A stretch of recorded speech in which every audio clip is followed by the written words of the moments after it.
संजीव पेंढारकर, विको वज्रदंतीचे त्यांची आत्ता रिसेंट लिंक्डइन पोस्ट होती अत्यंत पॉवरफुल. आपण नेहमी म्हणतो की उद्योजकांनी बिझनेस करताना चेंज करायला पाहिजे आणि हे खरं आहे. परंतु चेंज कधी करायला पाहिजे हे सुद्धा तितकंच इम्पॉर्टंट आहे. त्यांचं म्हणणं होतं की विकोच्या वेळी ज्यावेळी कॉम्पिटिशन आली, कोलगेट, पेप्सोडंट या सगळ्यांच्या टूथपेस्ट गोड होत्या, वेगळ्या रंगाच्या होत्या, आकर्षक होत्या. लोक त्यांना म्हणायचे की तुमची पिवळी टूथपेस्ट आहे, पिवळं दंतमंजन आहे, आयुर्वेदिक आहे, कडवट आहे, हे सगळं कसं चालणार आहे? हे चेंज करा, तुम्ही कॉम्पिटिशनकडे बघा. परंतु ते म्हणाले नाही, हा आमचा कोर कॉम्पिटन्स आहे आणि हा आम्ही टिकून ठेवणार आहोत.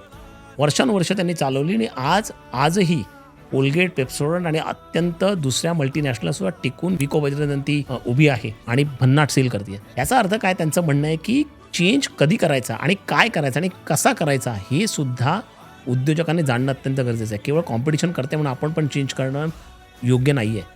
We need to really understand की आपली कोर कॉम्पिटन्सी काय आहे.